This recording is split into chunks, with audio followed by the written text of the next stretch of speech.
Well, of course, the big black guy thinks his ticket is for up here. That's the first thing the gate agent said to him. She didn't know he was Alexander Sterling, the CEO of a billion-dollar tech firm. She didn't know his ticket was not only real, but paid for by a company that was about to sign a contract that could make or break her entire airline. And she certainly didn't know that with one single phone call, he wasn't just going to get his seat, he was going to get justice that would bring a global corporation to its knees. This isn't a story about a man getting revenge.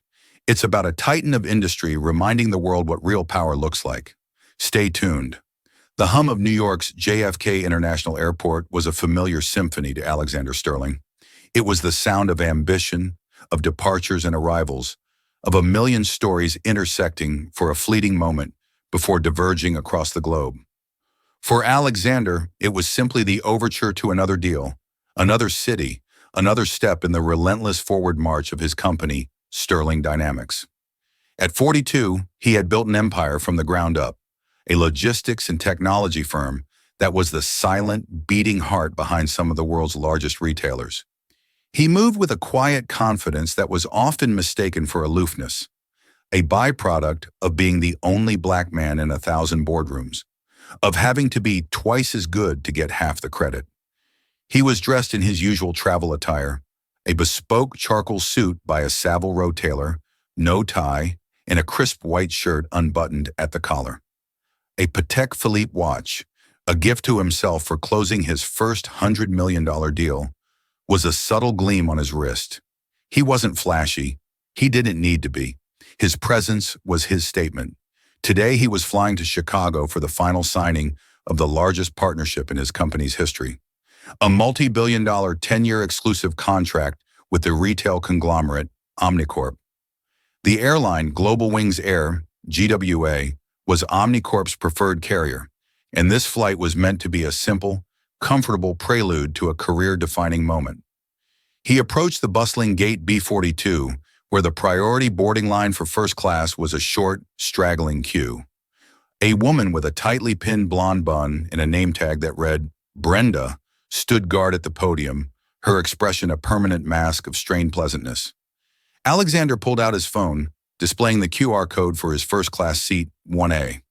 As he stepped forward, Brenda's eyes flicked up from her screen, not to his phone, but to his face. They scanned him from his polished leather shoes to his neatly trimmed hair, and in that brief, dismissive glance, a calculation was made. A conclusion was reached. The professional smile faltered, replaced by a flicker of something colder, something deeply ingrained and ugly. She held up a hand, stopping him in his tracks. Sir, the economy cabin seating will begin in about 20 minutes. Her voice was high and saccharine, the kind of tone used to placate a difficult child. Alexander held his ground, his expression unchanging. He was accustomed to these microaggressions, the small, sharp cuts of prejudice that were a daily reality. He simply extended his phone further. I believe I'm in the right line, he said, his voice a calm, deep baritone. Seat 1A. Brenda leaned over the counter, peering at his phone, not with the intent to verify, but with the intent to find fault.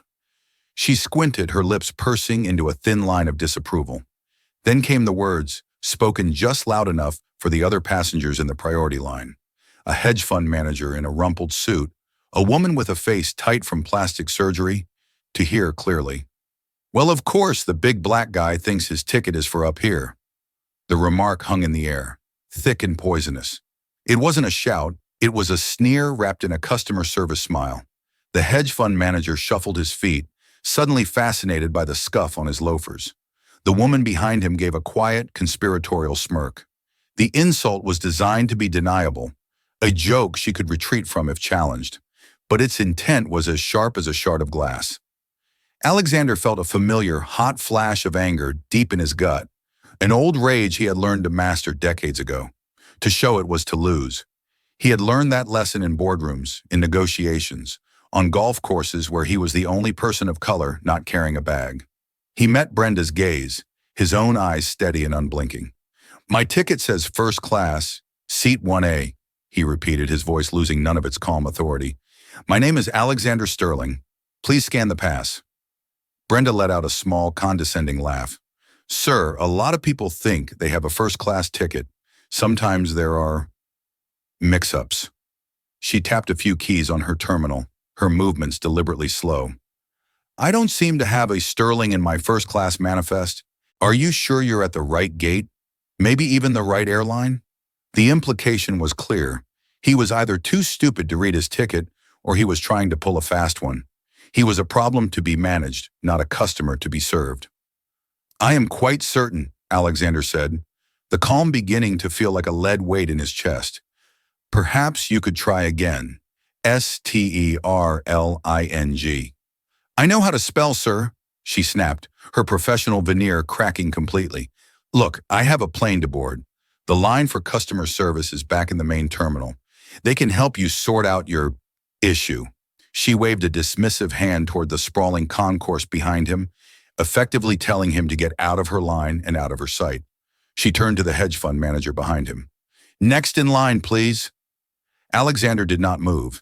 He was a mountain in the stream of hurried passengers. This was no longer about a seat on an airplane. It was about the casual, systemic poison that Brenda represented. It was about the dozens of times he had been followed in high-end stores, the times valets had handed him the keys to other cars assuming he was the attendant, the times his credentials were surprisingly impressive to new business partners. He had absorbed it all, channeling the frustration into fuel for his ambition. But today, on the cusp of the biggest achievement of his professional life, he would not simply absorb it. He would not be moved. There is no issue with my ticket, Alexander stated, his voice now carrying a cold, hard edge that made the man behind him take an involuntary step back. The issue is with you, refusing to do your job. Scan my pass now, or get me your supervisor. Brenda's face flushed a blotchy red. She had expected him to shuffle away, embarrassed and defeated. She was not prepared for this quiet, immovable defiance. Security, she called out, her voice suddenly shrill with manufactured panic. I have a disruptive passenger. Two TSA agents, who had been observing from a distance, began to amble over, their expressions bored. This was just another Tuesday at JFK. But for Alexander Sterling, it was the beginning of a reckoning. He had built his empire on solving complex logistical problems, and he was about to treat Global Wings Air and its parent company Omnicorp as the most complex, most critical problem he had ever faced. The symphony of the airport was fading, replaced by the singular, focused beat of a battle he had no intention of losing.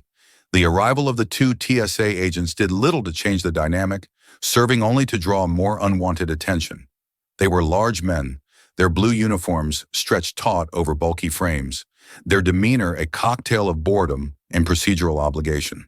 They flanked Alexander, not with overt aggression, but with the implicit threat of authority. What's the problem here? The taller agent, whose name tag read Rodriguez, asked, his gaze shifting between Alexander and Brenda. This man, Brenda began, her voice quivering with a performance of victimhood, is refusing to leave the priority boarding line. He's holding everyone up and claims to have a first-class ticket, but he's not on my manifest. He's becoming aggressive.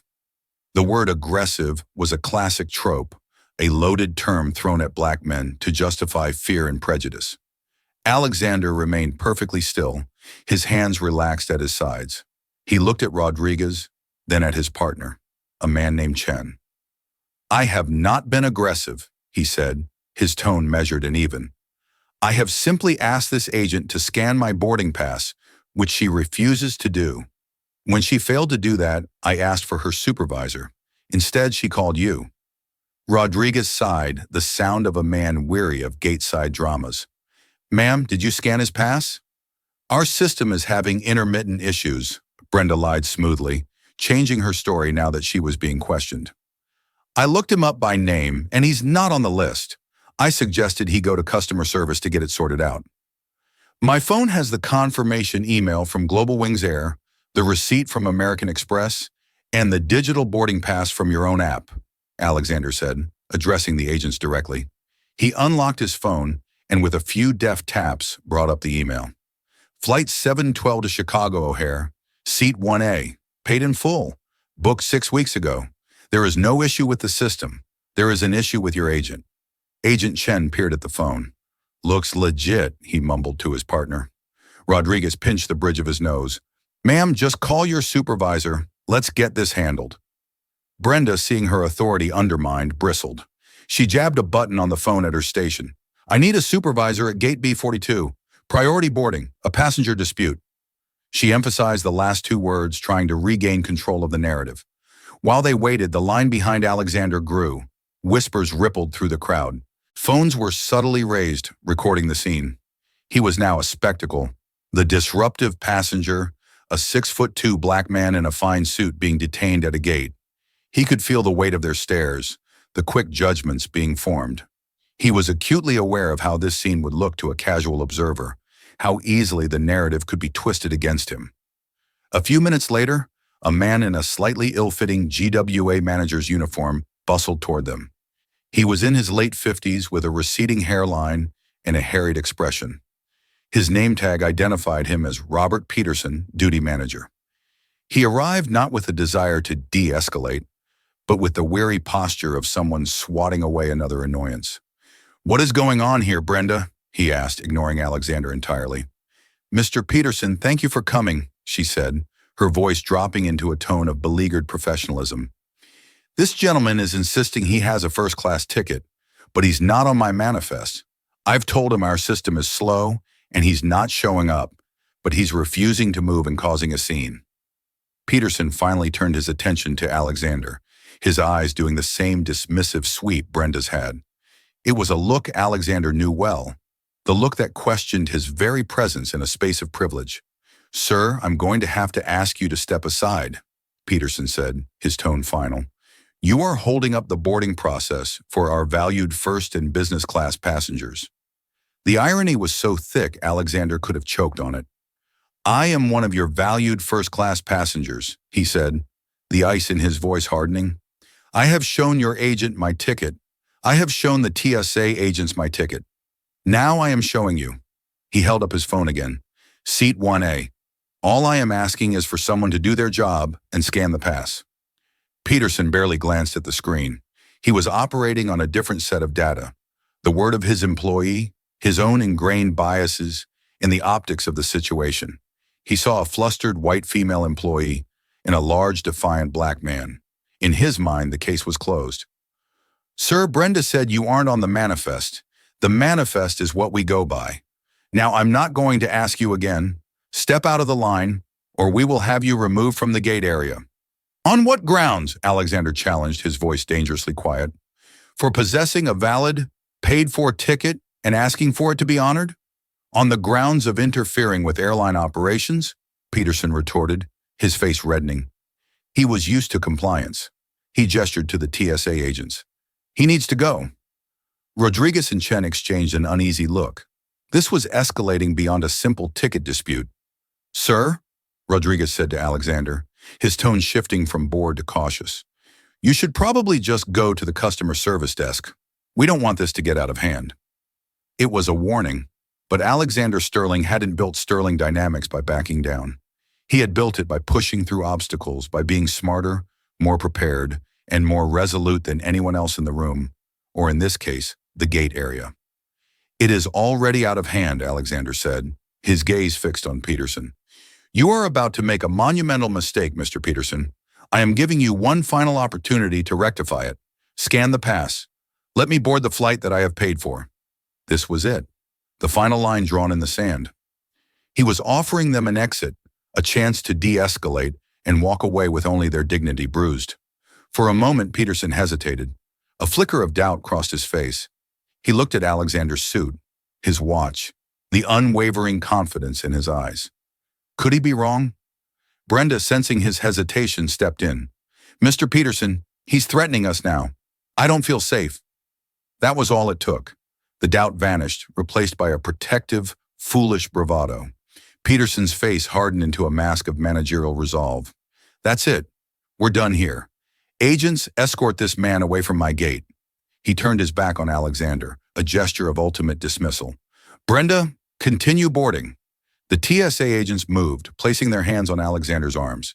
The touch was firm, not yet forceful, but the message was clear. The humiliation was now complete.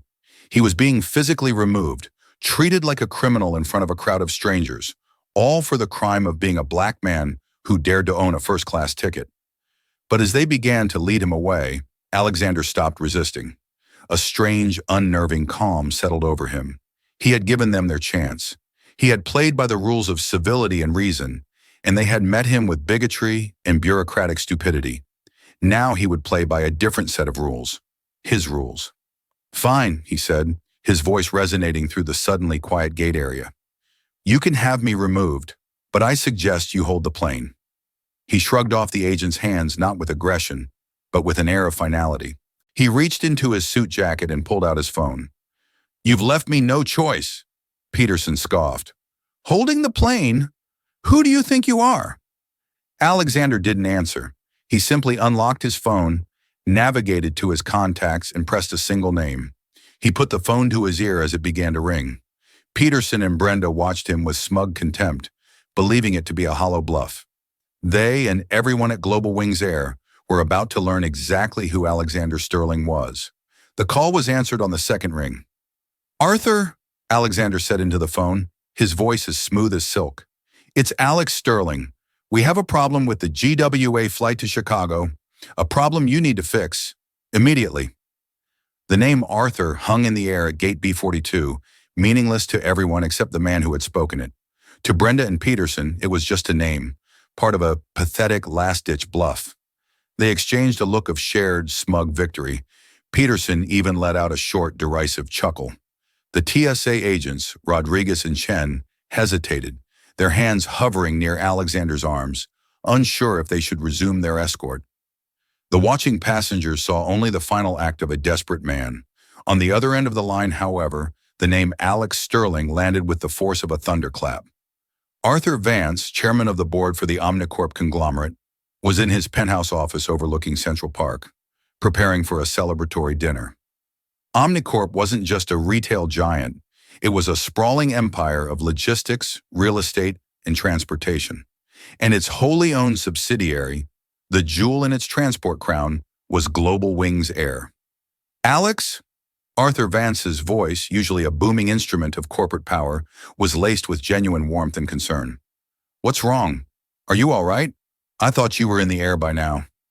"That's the problem, Arthur," Alexander said, his gaze sweeping over the scene in front of him.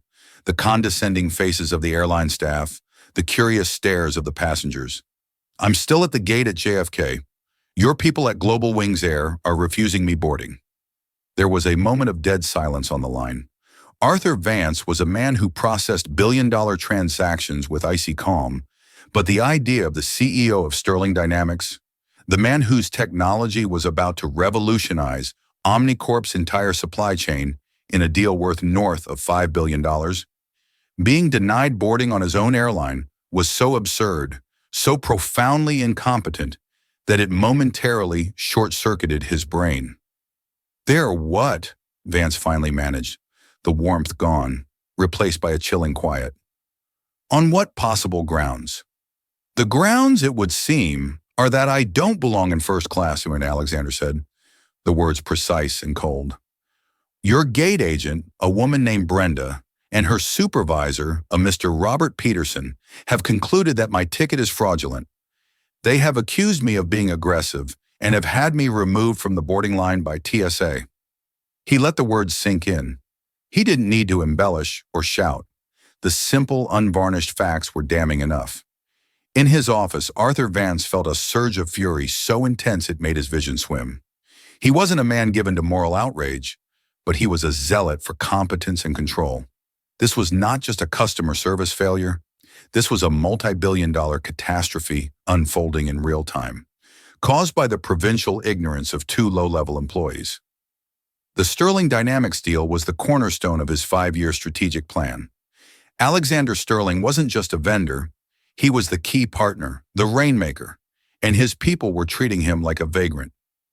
"Alex, stay right where you are. Do not move. Do not say another word to them," Vance commanded, his voice now a low growl. He was already swiveling in his chair, jabbing a button on his private console that connected him directly to the GWA Executive Command Center. "Who is the CEO of GWA this week?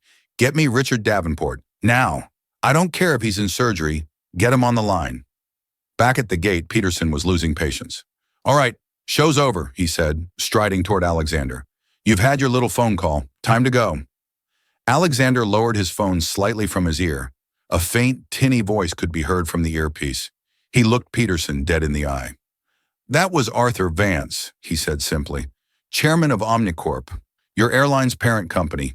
He'd like you to hold the plane." Peterson froze. The name Omnicorp struck a chord of primal fear in any GWA employee. It was the mothership, the entity whose whims dictated their very existence. But the idea that this man had the chairman on his personal cell phone was still too fantastical to compute. "You're lying," Brenda blurted out, her face pale. Suddenly, Peterson's company-issued phone began to vibrate violently in his pocket. He pulled it out, his hand trembling slightly as he saw the caller ID. It was a name he had only ever seen in company-wide emails. Richard Davenport, CEO of Global Wings Air. His blood ran cold. He had never received a call from the CEO. He had never known anyone who had. He answered with a shaky, "Mr. Peterson." He didn't get to say another word. A torrent of furious, panicked shouting erupted from the phone, a sound so loud and violent that even Alexander, standing several feet away, could hear the muffled rage. Peterson's face went from ruddy to ashen white. His eyes, wide with terror, darted from his phone to Alexander, a dawning, horrific understanding crashing over him. He started stammering, "Yes, sir. I understand, sir. He's right here, sir. Yes, immediately." Simultaneously, the phone at Brenda's podium let out a piercing shriek. She picked it up, her hand shaking. "Gate B42, she whispered. The voice on the other end was the airport's general manager, a man who had never spoken to a gate agent in his life. Her jaw went slack. Her carefully constructed world of petty authority was imploding. The change was instantaneous and total. Peterson ended his call, his face a mask of pure, unadulterated panic. He looked at Alexander as if he were seeing a ghost. "Mr. Sterling," he stammered, the name that he had refused to acknowledge just moments before now, tasting like ash in his mouth. "Sir, my deepest, most profound apologies. There has been a terrible, terrible misunderstanding." He turned on Brenda, his fear transmuting into desperate rage. "What did you do?" he hissed. "You checked the manifest? You scanned the pass?" Brenda was speechless, her eyes darting around as if looking for an escape route. The TSA agents, Rodriguez and Chen, had backed away slowly, their faces models of sudden neutrality. They were no longer security. They were wallpaper. "Hold the aircraft!" Peterson yelled into his radio, his voice cracking. "Hold flight 7112 at the gate. Do not close that door." He then turned back to Alexander, his body language transforming into one of complete abject servitude. "Mr. Sterling, please, right this way. We will board you immediately. Please forgive us. Forgive me." Alexander remained impassive, holding his phone to his ear. "Arthur," he said, his voice carrying clearly through the now silent gate area. "Yes, they seem to have located my ticket, but we're past that now, aren't we? This isn't about a seat anymore. This is about your corporate culture. We need to talk about the terms of our partnership. My flight can wait. In fact, I think your entire airline is about to wait." He clicked off the phone. He looked at the terrified faces of Peterson and Brenda, at the stunned faces of the passengers, at the GWA flight crew now peering out from the jet bridge door with confused expressions. He hadn't raised his voice. He hadn't made a threat. He had simply made a call. And in doing so, he had shut down the machine. Not just the gate, not just the flight. He had put the entire multi-billion-dollar engine of Global Wings Air on pause, and everyone was about to find out the price of restarting it. The atmosphere at Gate B42 had shifted from a public spectacle to something resembling the aftermath of a bomb blast. The noise was gone, replaced by a thick, anxious silence. The passengers in the boarding line stood frozen, their carry-ons suddenly feeling like anchors. They were no longer just watching a drama. They were inside it, trapped in the blast radius of a corporate detonation. The jet bridge door, which had been moments from closing, was now wide open. The flight captain himself, a silver-haired veteran named Harrison, emerged, his face a canvas of confusion and concern. He saw the tableau, a well-dressed black man standing with an aura of immense power, two terrified-looking gate agents, and a duty manager who looked like he was about to have a coronary. "What in God's name is going on, Robert?" Captain Harrison demanded, his voice accustomed to command. "My console is lighting up with a ground stop order from corporate HQ. They're telling me not to move under any circumstances. Is there a security threat?"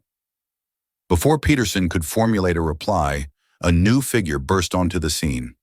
This was a man who moved with a different kind of energy, not the harried shuffling of a duty manager, but the sleek, predatory speed of a senior executive. He was in his late 40s, dressed in a perfectly tailored Italian suit, his face flushed from a dead sprint through the terminal. This was Frank Giordano, GWA's Vice President of North American Operations. He had been yanked out of a board meeting by the CEO himself, with orders screamed so loud they were practically audible without a phone. Giordano ignored everyone, his eyes scanning the crowd until they landed on the only person standing still and calm. He beelined for Alexander Sterling. "Mr. Sterling," he said, slightly out of breath but forcing a tone of smooth composure. "Frank Giordano, VP of Operations. On behalf of the entire Global Wings Air executive team, and from our CEO, Richard Davenport, personally, I want to offer our most sincere and humble apologies for this inexcusable lapse in service." Alexander simply looked at him, his expression unreadable. He offered no words of forgiveness, no gesture of acknowledgement. His silence was more powerful than any tirade. It was a vacuum, and the frantic GWA executives were desperate to fill it. Giordano, sweating under the fluorescent lights, turned his glare on Peterson and Brenda. It was a look of pure, unadulterated loathing. He saw them not as employees, but as saboteurs who had just lit a match to the company's most important business deal. "You two," Giordano said, his voice dropping to a menacing whisper. "Get your things, your IDs. Your access is revoked as of this moment. Go to HR. Do not pass, go. Do not speak to anyone. An escort will meet you." He didn't need to say they were fired. He had just surgically removed them from the company's ecosystem in front of an audience. Brenda let out a small, choked sob. Her smugness had evaporated, leaving behind a raw, pathetic fear. The consequences of her casual racism were no longer abstract. They were brutally, publicly real. Peterson, his face slack with shock, simply nodded, a broken man. He fumbled with his ID lanyard, his hands shaking too much to unclip it. He had spent 30 years with the airline, working his way up to this meager position of authority. In 30 seconds, it was all gone. "Mr. Sterling," Giordano said, turning back, his composure returning now that he had excised the tumors. "We have your seat 1A, waiting for you. The entire first-class cabin is at your disposal. We will make sure you are comfortable. We can get you on your way to Chicago immediately." This was the moment they were all waiting for.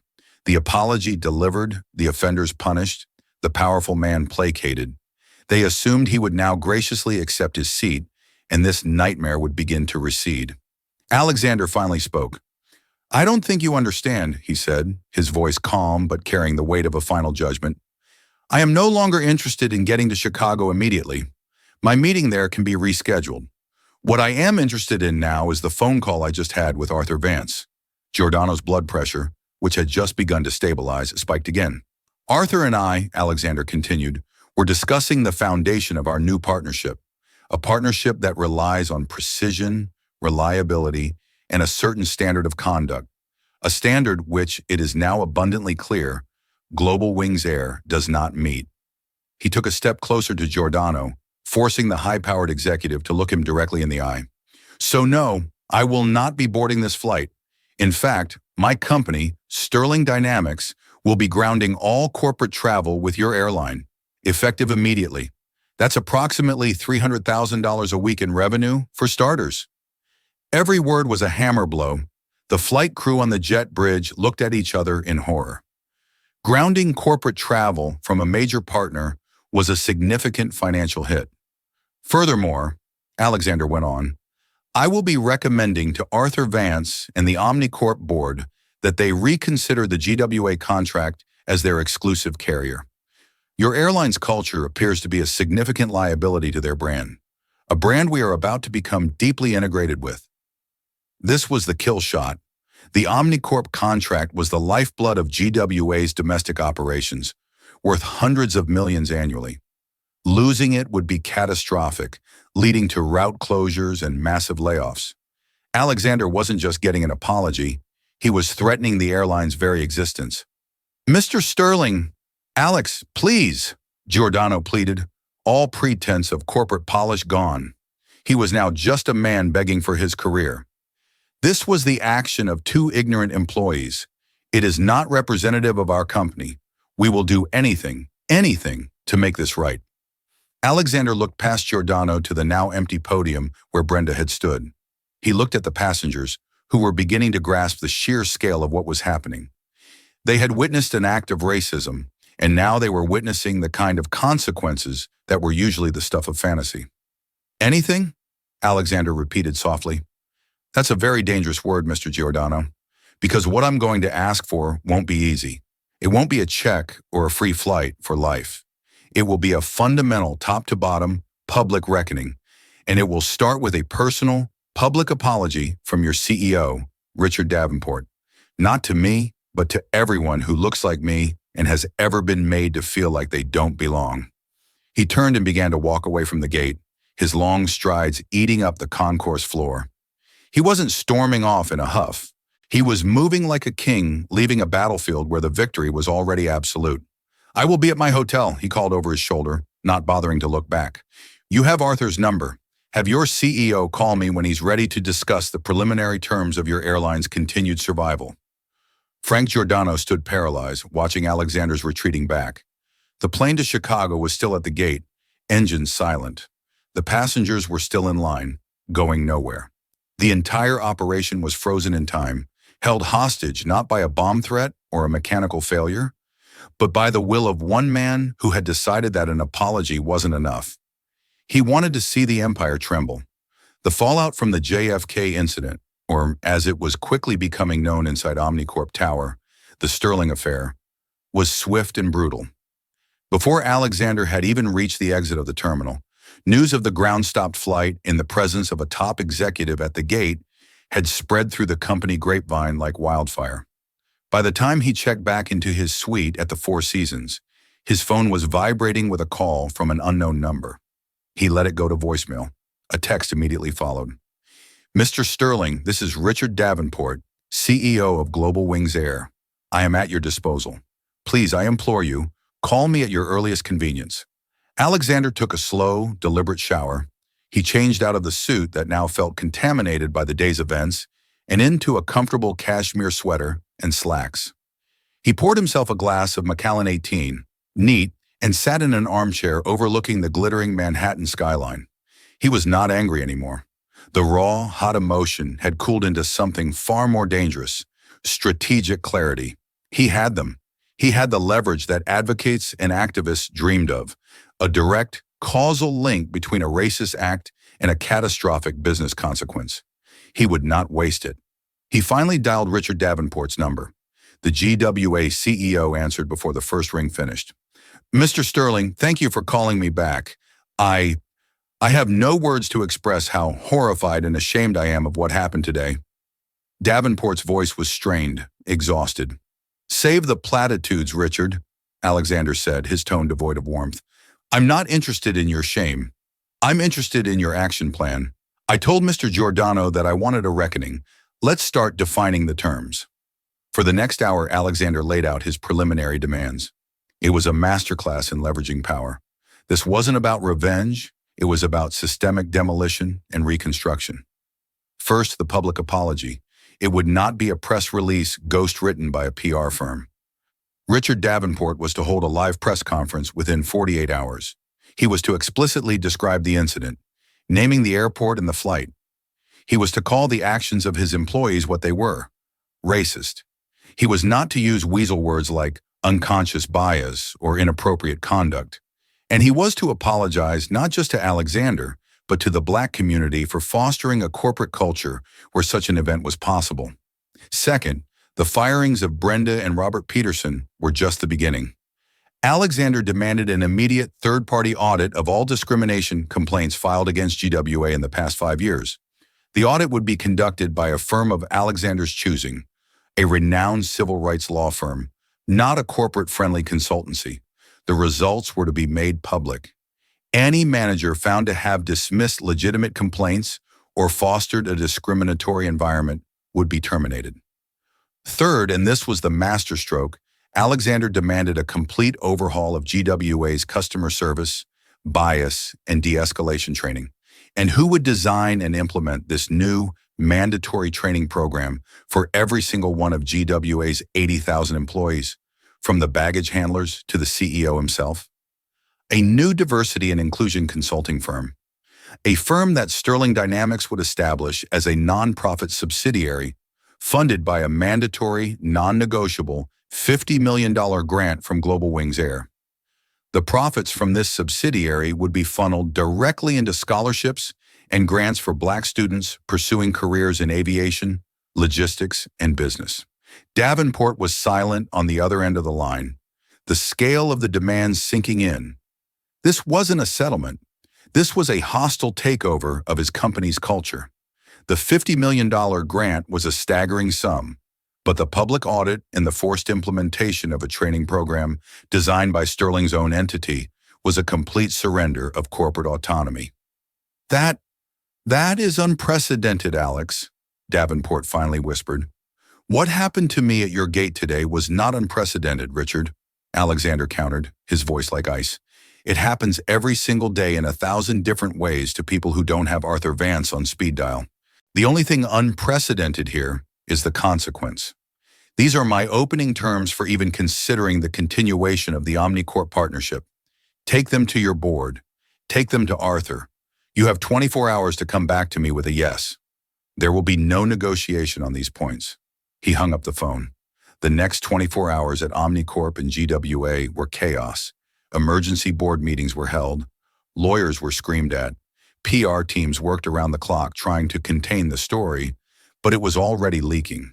A passenger who had filmed the initial confrontation at the gate had sold the video to a news outlet, and the clip of Brenda saying, "Well, of course, the big black guy thinks his ticket is for up here," was going viral. The GWA brand was hemorrhaging credibility by the hour. Their stock price in pre-market trading was plummeting. Arthur Vance, seeing his legacy deal on the verge of collapse and his company at the center of a national firestorm, made the call. He didn't just support Alexander's terms, he championed them. He understood what the panicked GWA board did not. This was no longer about saving face. It was about saving the business. The cost of refusal, losing the Sterling Dynamics deal, losing the Omnicorp contract, and being branded a racist corporation in the 21st century was infinitely higher than the price of Alexander's demands. Richard Davenport called Alexander back in just under 20 hours. His voice was that of a defeated man. "We agree," he said, the words tasting like poison. "We agree to all of your terms." The press conference was a global media event. Richard Davenport stood at a podium, looking pale and humbled, and did exactly as he was told. He detailed the appalling and racist treatment of Alexander Sterling. He announced the immediate terminations and the sweeping independent audit of the company's human resources record. He then announced the mandatory $50 million grant to fund a new training initiative designed and overseen by a new nonprofit entity created by Sterling Dynamics. It was a corporate capitulation unlike any the business world had ever seen. Pundits on financial news networks were stunned. Activists were cautiously optimistic. And in boardrooms across the country, a new conversation was happening. The Sterling precedent, as it became known, was a terrifying new reality for companies that paid only lip service to diversity and inclusion. The risk of inaction suddenly had a very real, very high price tag. Alexander watched the press conference from his Chicago office, where he had flown the next day, on a private jet chartered by Omnicorp. The contract had been signed, but his victory felt different from his usual business triumphs. This wasn't just about a bigger bottom line. He had faced down a grubby, everyday ugliness and had used the vast, impersonal power of capital and commerce to force a moral outcome.